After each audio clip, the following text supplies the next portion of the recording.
바울 사도는 한 번도 가보지 않은 로마 교회에 편지를 씁니다. 로마 교회를 세우기 위해서였습니다. 물론 로마 교회에 대한 소식을 듣고 쓴 편지입니다. 하지만 로마 교회에 대해서 깊이 구체적으로 잘 알지 못하기에 고린도 교회처럼 로마 교회의 문제를 깊이 있게 구체적으로 다루지 않습니다. 그래서 오히려 교회를 세우는 데 있어서 로마서가 더 근본적이고도 중요한 진리를 담고 있음을 우리는 알 수 있습니다. 그래서 주님의 몸된 교회를 건강하게 튼튼하게 세우는 데 있어서 로마서만큼 중요한 책은 없다고 할 수 있겠습니다. 교회를 건강하게 세운다는 것은 성도 한 사람 한 사람의 영혼과 육신을 건강하게 세운다는 뜻입니다. 어떻습니까? 여러분들께서 52주 동안 로마서를 통해서 하나님의 진리의 말씀을 들으셨는데 로마서가 가르쳐주는 이 진리를 따라 영육 안에 강건하셨는지요? 진리 안에서 강건해지는 것은 매우 중요합니다. 왜냐하면 진리를 따라 살면 육신과 영혼이 살아나기 때문입니다. 진리를 따라 살면 행복해지기 때문입니다. 진리를 따라 살 때 인생의 참된 의미와 보람을 느끼기 때문입니다. 진리를 따라 살 때 참된 평안을 얻을 수 있기 때문입니다. 그래서 오늘 말씀을 살펴보기 전에 로마서 앞부분을 먼저 정리를 해보겠습니다. 로마서 1장에서 11장까지의 핵심은 모든 사람이 죄 아래에 있다는 것입니다. 모든 사람이 죄인이라는 것입니다. 죄를 지어서 죄인이라는 것이 아니라 본질적으로 죄인이라는 것입니다. 인간이 죄인이라는 것을 극명하게 보여주는 것이 바로 죽음입니다. 모든 인간은 죄인이기에 죽음의 고통을 겪습니다. 또한 죄인이기에 영원한 형벌을 받습니다. 이 죽음과 죽음 이후의 영원한 형벌에서 벗어나는 길은 이 죄인이 의인이 되는 길밖에는 없습니다. 그런데 인간은 결코 스스로 의인이 될 수 없습니다. 그 어떤 사람도 평생 동안 선을 행하며 살아갈 수 없습니다. 인간이 행하는 그 선을 가만히 들여다보면 100% 순수한 선은 없습니다. 100% 순수할 수 없습니다. 더군다나 하나님 앞에서는 그 누구도 선할 수 없고 의인이 될 수 없습니다. 이처럼 인간은 스스로 의인이 될 수 없기 때문에 예수님께서 이 땅에 친히 오신 것입니다. 예수님께서 인간의 모든 죄를 대신 지시고 십자가에 달려 죽으셨습니다. 그러므로 누구든지 이제 예수 그리스도를 믿는 사람은 그 믿음으로 말미암아 의롭게 됩니다. 예수 그리스도를 믿음으로 말미암아 인간은 하나님과 화목하게 됩니다. 인간은 죄를 지음으로 말미암아 하나님과 분리되었습니다.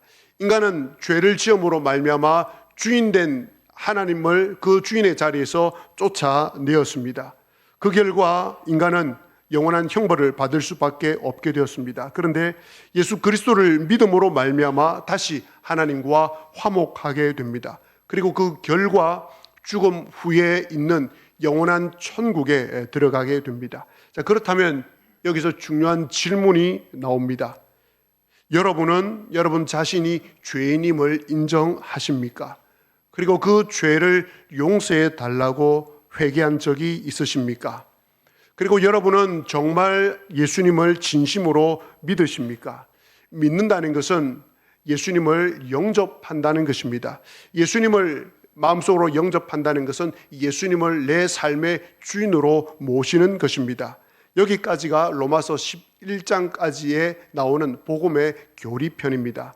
바울 사도는 복음의 교리를 설명한 다음에 이제 12장부터는 그렇다면 예수님을 믿는 사람, 예수님을 주인으로 모시는 사람은 이렇게 살아야 합니다라고 복음의 실천편을 편지로 쓰고 있습니다.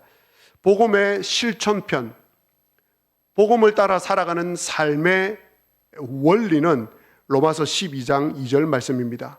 모든 일을 할 때에 하나님의 선하시고 기뻐하시고 온전하신 뜻이 무엇인지 분별하는 것입니다. 그 분별하는 삶의 핵심은 강한 자가 약한 자를 돌보는 것입니다. 믿음이 약한 자를 실족시키지 않는 것입니다. 그리고 어떤 일을 결정할 때 그 일이 교회의 덕을 세우는 것인가? 성도의 덕을 세우는 것인가? 하나님께 영광이 되는가 하는 것이 언제나 첫 번째 기준이 되어야 됩니다. 그것을 기준으로 삼는 삶입니다. 예수님이 주인이 된 사람과 예수님이 주인 되지 않는 사람의 삶은 확연히 구분이 됩니다. 예수님이 주인이 된 사람은 예수님이 원하시는 삶, 예수님이 기뻐하시는 삶을 살려고 합니다. 그리고 어떤 행동과 결정을 할 때에 이렇게 하면 예수님께서 싫어하지 않으실까라고 고민을 합니다. 또 어떤 것이 하나님의 뜻일까라고 묻습니다. 그리고 그 질문에 따라 하나님께서 들려주시는 말씀을 따라서 행동하고 실천합니다. 그리고 그런 삶을 살지 못했을 때 철저하게 회개합니다. 진심으로 회개합니다. 때로는 바닥을 치면서 심하게 하나님께 통회하고 자복합니다. 그런데 예수님을 주인으로 모시고 있지 않는 사람은 이런 삶을 찾아보기가 힘듭니다. 제가 한 번씩 말씀을 드렸습니다. 제가 전도를 하다 보면 교회에 다녔다고 하는 분들, 또 전도회 회장을 했다고 하는 분들, 심지어 중직자였다고 하는 분들을 만나게 됩니다. 그분들과 대화를 하면서 제가 그분들에게 물어봅니다. 그러면 스님, 지금 교회를 나가십니까? 교회를 전혀 나가지 않는다고 하십니다. 그런데 교회에 대해서 많은 이야기를 제게 들려줍니다. 교회의 부정적인 이야기들, 또 성경에 관한 이야기들 자기는 잘 안다라고 이야기하면서 많은 이야기를 합니다. 그럴 때 제가 그분에게 여쭤봅니다. 그러면 선생님의 주인이 예수님이십니까? 예수님이 선생님의 주인이십니까? 라고 여쭤봅니다. 그러면 거의 대부분의 교회를 다녔다고 했던 사람들은 예라고 대답을 하지 못했습니다. 여러분은 어떻습니까? 예수님이 여러분의 진정한 주인이십니까? 예수님이 여러분의 삶의 주인이십니까? 여러분, 구원은 믿음으로 얻습니다. 그러나 구원의 확인은 열매로 알 수 있습니다. 그 열매가 무엇입니까? 그 열매의 시작은 내 삶의 모든 태도와 자세가 하나님의 선하시고 기뻐하시고 온전하신 뜻대로 살려고 하는가? 그렇게 살려고 하는 쪽으로 내 삶의 방향이 언제나 맞춰져 있는가 하는 것입니다. 여러분 스스로 내가 하나님이 나의 주인인지 아닌지를 한번 점검해 보시기를 바랍니다. 바울 사도가 말하는 이 교리와 그리고 실천편은 매우 중요합니다. 영원한 생명이 있느냐 없느냐가 여기에 달려 있습니다. 영원한 생명을 누리느냐 누리지 못하느냐가 여기에 달려 있기 때문입니다. 죽음 이후에 하나님과 함께 영원토록 살 것이냐 그렇지 않을 것이냐가 바로 여기에 달려 있습니다. 하나님이 나의 주인이냐 주인이지 않느냐에 달려 있습니다. 어떤 사람들은 영원한 생명, 영원한 형벌을 가볍게 여깁니다. 때로는 무시하는 사람들도 있습니다. 그래서 어떤 사람들은 제가 전도할 때 이렇게 말합니다.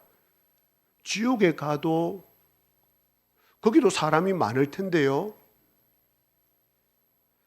거기도 사람이 사는 곳일 텐데요. 그 사람들이 다 겪는 것 저도 겪으면 되죠 뭐. 여러분, 영원한 형벌이 충분히 견딜만 하고 별로 힘들지도 않고 누구나 다 견뎌낼 수 있는 일이라면 예수님께서 뭐하러 이 땅에 오셨겠습니까? 왜 하늘 영광 버리고 십자가에 달려 죽으셨겠습니까? 그 영원한 형벌이라는 것이 아무것도 아니라면, 별 문제 아니라면 굳이 그것을 해결해 주기 위해서 이 땅에 오실 필요가 있었겠습니까? 여러분, 영원한 생명과 영원한 형벌을 가볍게 여기지 마시기 바랍니다. 우리의 이 땅에서의 삶이 100년입니다. 100년 동안 1000억 1조라는 돈을 가지고 여러분이 정말 편안하고 안락하게 행복하게 살 수 있다고 칩시다. 그런데 영원은 100년과는 비교할 수 없는 시간입니다. 그렇게 이 땅에서 삶을 살아간 후에 그 100년의 삶이 끝난 이후 죽음 이후에 영원한 생명을 얻지 못한다면 그의 삶은 영원토록 하나님 없는 영원한 생명이 없는 삶을 살아가게 됩니다. 이런 이야기를 바울 사도가 로마 교회에 들려주었습니다. 그러자 로마 교회 시대에 많은 이단들과 거짓 교사들이 바울이 전한 이 진리를 왜곡시켰습니다. 잘못된 진리를 가르치기 시작했습니다. 그래서 이 진리를 거슬러서 로마 교회 안에 분쟁을 일으켰습니다. 성도들을 실족시켰습니다. 17절입니다. 형제들아, 내가 너희를 권하노니 너희가 배운 교훈을 거슬러 분쟁을 일으키거나 거치게 하는 자들을 살피고 그들에게서 떠나라고 합니다. 여기서 거치게 하는 자들이라는 것은 사람을 잘못 인도해서 죄에 빠지게 한다는 뜻입니다. 진리에서 벗어나게 한다는 뜻입니다. 이런 자들은 성도와 성도 사이를 분열시킵니다.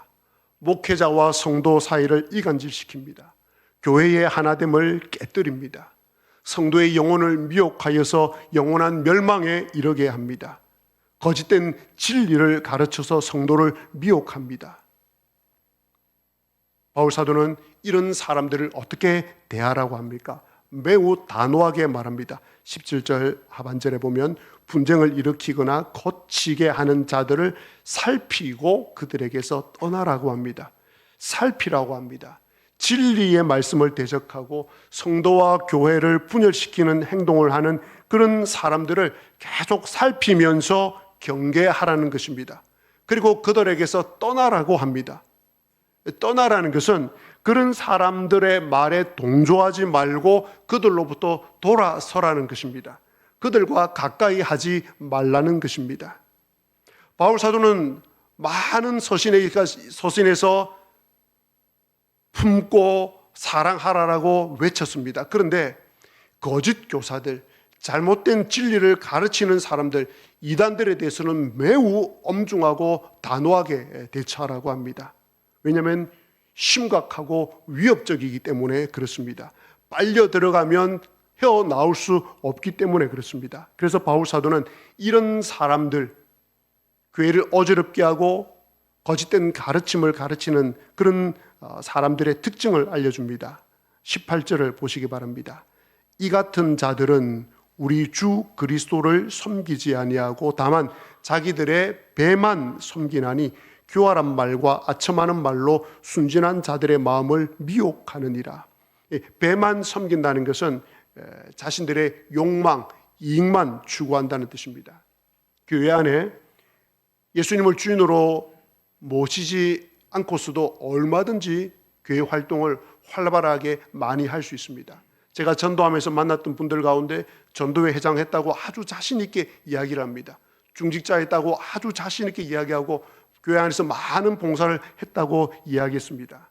그런 분들은 그 교회 활동이 누구를 위한 것이냐면 자기를 위한 것입니다. 자기 유익을 위해서, 자기 영광을 위해서 그런 일들을 했던 사람들입니다. 그런데 그들이 하는 말이 어떻다고 이야기합니까? 교활한 말이고 아첨하는 말이라고 합니다. 여러분, 자기의 그 꿍꿍이를 속이고 교활한 말과 아첨하는 말로 사람들에게 다가가면 많은 사람들이 넘어질 수밖에 없습니다. 무너질 수밖에 없습니다. 그래서 교회에 있는 성도들이 그런 거짓 교사들의 잘못된 가르침에 넘어가는 것입니다. 그런 교활한 말과 아첨하는 말에 성도들이 넘어가는 것입니다. 그래서 교회가 분열되고 때로는 이단으로 넘어가는 사람들이 있는 것입니다. 그렇게 빠지는 사람들, 교활한 말과 아첨하는 말에 빠지는 사람들을 바울 사도는 어떤 사람이라고 합니까? 순진한 자들이라고 합니다. 진리에 대해서 이래도 좋고 저래도 좋고 라고 하는 태도를 취하는 사람들입니다. 순진하면 쉽게 넘어갑니다. 우리는 순결해야 합니다. 그러나 순진하면 안 됩니다. 그렇게 되지 않기 위해서 우리는 바른 진리의 말씀으로 훈련을 받으셔야 합니다. 저희 교회가 매년마다 제자 훈련을 실시합니다. 이 제자 훈련에 많이 참여하시기를 바랍니다. 내년에도 실시할 텐데 많이 참여하시기를 바랍니다. 올해에 상반기 하반기 나누어서 제자훈련 기초반과 그리고 또 실천편을 저희들이 진행을 하고 있는데, 저도 그렇고 또 제자훈련을 과정을 진행하고 있는 분들이 이구동성으로 정말 제자훈련이 유익하고 또 많은 사람들이 제자훈련을 받으면 좋겠다는 이야기를 했습니다. 그래서 여러분들께서도 내년에 제자훈련이 개설될 때 많이 참여해 주시기를 당부드립니다. 그 다음으로 바울 사도는 이제 로마 교인들을 칭찬해 주면서 여러분들이 순종하는 것은 정말 잘하는 것이지만 그러나 그것만으로 안심하면 안 된다고 말합니다. 그러면서 이렇게 말합니다. 19절입니다. 너희의 순종함이 모든 사람에게 들리는지라. 그러므로 내가 너희로 말미암아 기뻐하노니, 그 순종하는 것이 너무 기뻐서 정말 잘하는 일이어서 그들에게 아주 중요한 충고, 그들에게 조언을 해주고 있습니다. 그것이 바로 너희가 선한 데 지혜롭고 악한 데는 미련하기를 원한다라고 이야기를 합니다.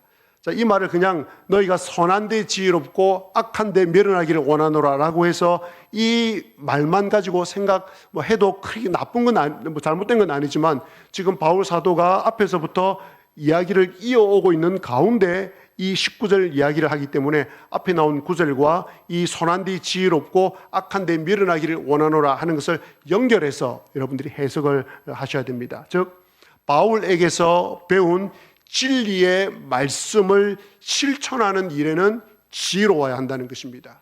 이런 일에는 노련해야 된다는 것입니다.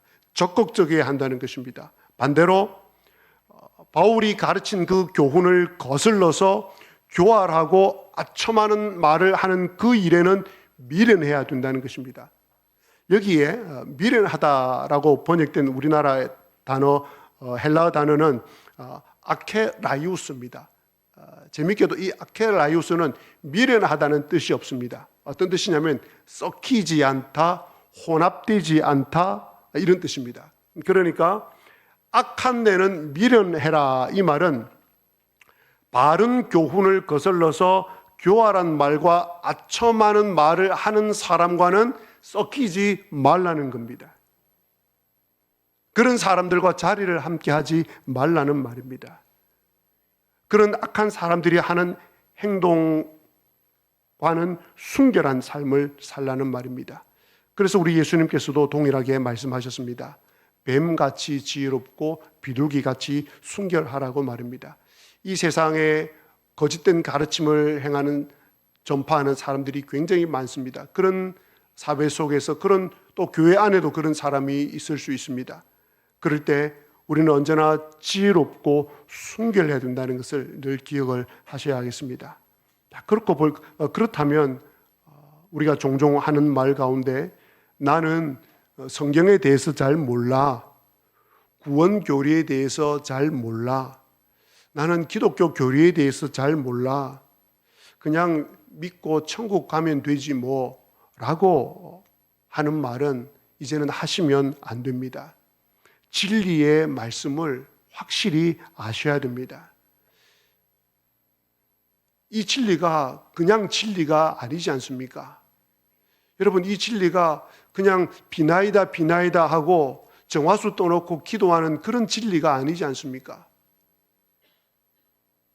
타 종교에 있는 그런 것과는 완전히 다른 진리이지 않습니까? 살아계신 하나님이 계시는 종교이지 않습니까? 그리고 영원한 생명과 영원한 형벌이 나누어지는 그런 진리이지 않습니까? 그렇다면 이 진리에 대해서 확실히 알 뿐 아니라 이 진리를 알지 못하는 사람에게 이 진리를 이야기해 줄 수 있어야 하지 않겠습니까?